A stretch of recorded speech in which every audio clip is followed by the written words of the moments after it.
કાચબો જેમાં ફિમેલ કાચબો હોય ને એ ઈંડા મૂકે પછી દરિયા કિનારે રેતીમાં એને સંતાડી દે છે અને વર્ષો સુધી સ્મરણ માત્રથી ખાલી એનું સ્મરણ કરે છે, સ્મરણથી સેવે છે, એ જગ્યાએ પાછા જતા નથી. અને જેવા એની જાતે બચ્ચા બહાર આવશે પછી એની જાતે એની માને શોધી લે છે. તમે વિચાર તો કરો, કોણ ગયું આવું કરવા? કોણ? ક્યાંનો શેનો અહંકાર? સૃષ્ટિની અંદર એક વિચાર કરશો તો તમારો અહંકાર હાવ શૂન્ય થઈ જશે કે મેં આમ કરી નાખ્યું. મેં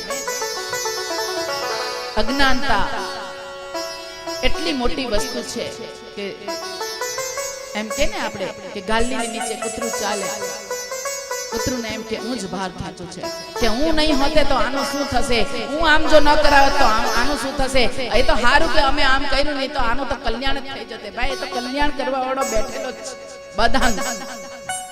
આપણે છે તો એ ભલે ને ન થોડો વખત જ્યાં તમને એમ લાગતું હોય ને કે અમારા વગર આનું જીવન ચાલે જ નહીં. કોરોનાએ બધાને બતાવી દીધું, બધા વગર બધાનું ચાલે. બધાએ આપણા વગર લગ્ન કર્યા, આપણા વગર સ્વધામે બી જતા રહ્યા. કોઈ કોઈની રાહ જોઈ નથી કે કોઈ નહીં આ મારે તો ભાઈ એનતા બેહવા જવું, પણ તમે બેહવા જાય કે નહીં જાય એનું ઉઠમણું આવેલું હોય તે ઉઠી જ જાય.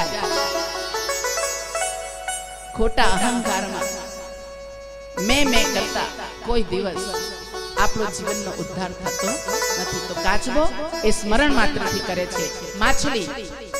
માછલી ખૂબ બધા ઈંડા મૂકે છે પણ ફક્ત દ્રષ્ટિથી એ ઈંડાને સતત કરતી રહેશે અને સતત જોતી રહેશે. દ્રષ્ટિપાત જેને કહે ને કે દ્રષ્ટિપાત, તે દ્રષ્ટિપાતથી એને આખું એ કર્યું છે. તો એ ઈંડા દ્વારા જેને મીંડા દીધા એને ઈંડા દીધા. સમજો, જેને કાન નથી આપ્યા જેને મીંડા એને ઈંડા, જેને કાન એને થાન, જેને કાન આપ્યા ને એને સ્તન, અને એને જરાયુ વાળા બાળક કે માતા છે, ગૌ માતા છે. તો બીજું સ્વેદન મતલબ પરસેવાથી પણ જીવોની ઉત્પત્તિ થાય.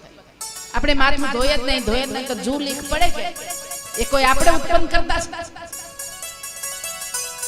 તો સ્વેદનથી પણ જીવોની ઉત્પત્તિ થઈ છે. કાકડ, માકડ, ચાંચડ, વાંદા, જૂ, લીક, આ બધાય જીવો સ્વેદનથી ઉત્પન્ન થાય. આ સૃષ્ટિનું નિર્માણ કર્યું કે સારું પણ એને જ ઉત્પન્ન કર્યું છે, ખરાબ પણ એને જ ઉત્પન્ન કર્યું અને પાછું એનું મારણ પણ આપ્યું છે. ઉંદર ભગવાને પેદા કર્યા તો એને ખાવા માટે આપણું ખેતર ન બગાડે એને માટે આપણે મારવાની જન્મ ધામણ પણ એને જ પેદા કરી છે કે જેનો ખોરાક. એટલે કહ્યું કે પાપ અને પુણ્યને આપણે એમ કહીએ કે જે માંસ ખાય એ પાપી છે અને શાકભાજી ખાય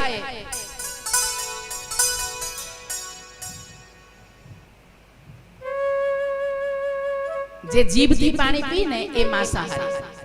એને પ્રકૃતિનો સ્વભાવ એવો છે જે જીભથી પાણી પીને એ માંસાહારી છે. એ ભગવાને જ બનાવ્યા છે. કારણ કે જીવનને ચલાવવા માટે ઉત્પત્તિ, સ્થિતિ અને લય આ કરવા માટે એને ઉત્પન્ન પણ કરવું પડે, એનો વિનાશ પણ કરવો. તો આપણા માટે જેમ અનાજ બનાવ્યું તેમ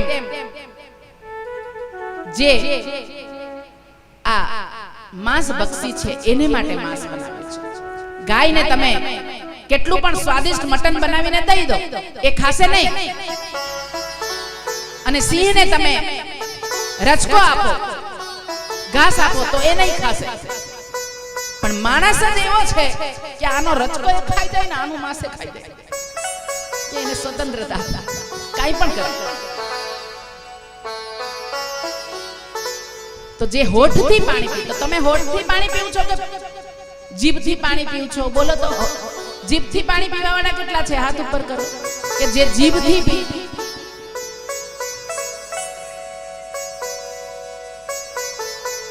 અને હોઠથી પાણી પીએ એવા કેટલા લોકો? ઉપર તો કરો ભાઈ તમે, કે સંભળાતું નથી આ માઈક વાળા ભાઈ, તું અવાજ જતો છે કે ત્યાં પાછળ હતી? અમારા ગિરીશભાઈ પાછળ બેઠેલા હોય, જાય ને રાઠોડ સાહેબ પાછળ હતી, જવાબ આવે છે ને અવાજ? રાજુભાઈ, તો કેટલા લોકો જીભથી હોઠથી પાણી પી છે? અમે જે હોઠથી પાણી પીનારા કેટલા લોકો શાકભાજી જ ખાય છે તેની હાથ ઉપર. તો આ લોકો પ્રાકૃતિક જીવન જીવે છે. અને જે શાકભાજી નથી ખાતા, જો તબિયત બનાવવા માટે, જો શરીર બનાવવા માટે, જો આપણને માંસની જરૂર પડતી હોય તો હાથી જે પ્રાણીઓમાં શ્રેષ્ઠ છે એ શાકાહારી છે, એ ક્યારેય માંસ નથી ખાતા. તો આપણે શું કામ ખાવું? પણ આ બધા સગવડિયા ધર્મ શોધી કાઢેલા છે. આપણને કરવું હોય ને એટલું કરવાનું. રાસલીલા સુધી બધાને ગમે, એમ કે અમે કૃષ્ણના પ્રેમી, રાધે રાધે આમ કરે, અને એટલા સ્ટાઇલ થી કરે કે આપણને તો એમ થાય કે અત્યારે જ રાધે આવી જાય. રાધે રાધે.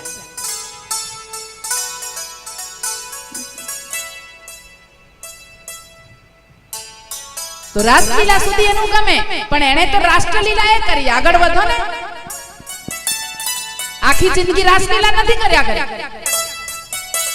એ આગળ પણ વધ્યા છે.